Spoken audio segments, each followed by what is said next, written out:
So common question that a lot of artists have about the TV film music licensing industry.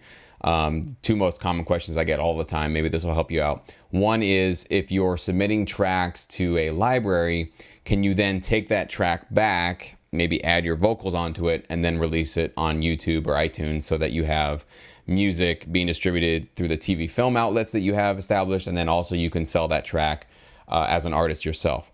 The answer is yes, if, big if here, if you've signed a non-exclusive licensing agreement. So a non-exclusive licensing agreement just means that you are allowed to license and distribute that song in multiple outlets at once. So let's say there's a music library, they give you a non-exclusive deal. A lot of times they're probably not going to give you any upfront money, and they'll just say, listen, we're going to do our best to get you placed. If we get placed, we take a portion or maybe all of the publishing, you keep your writer share, we're good.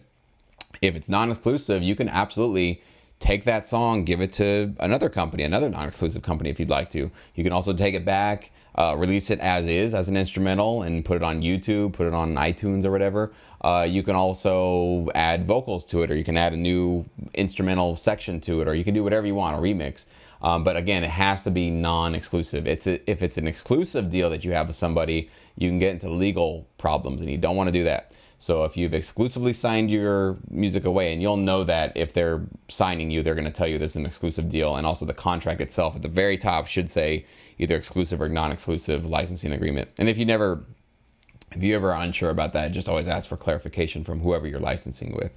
Second question is, can or should you use two different names? So let's say that you have an artist name that you go with, and it's your stage name. Should you be using that same stage name for the TV film world? My thought is yes, you probably should, for this main reason. If you're kind of going through both of these avenues in the music business, and let's say that your artistry doesn't really take off, but as you do this TV film thing, you land a theme song on some hit TV show.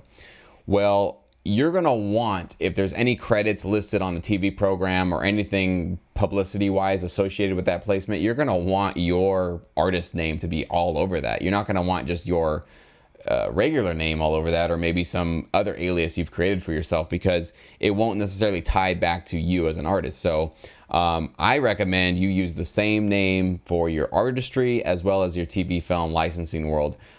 Because again, you can cross promote. It's happened many times where artists, they're not getting much traction trying to get their music out there and touring or whatever, but they get a couple of huge placements, and boom, that puts them on the map. They get a whole bunch of publicity for this theme song. They push it all over social media, social networks. People are like, oh yeah, I've seen that, so I like that track. Oh wow, so you're the guy that did that? And you guys can see that it actually spirals into a bunch of publicity and free publicity for you.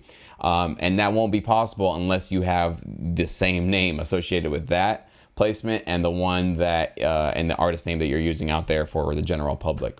So hopefully that helps you guys. For those of you artists out there that are considering doing the TV film thing as maybe your plan B, or just in addition to your main artistry.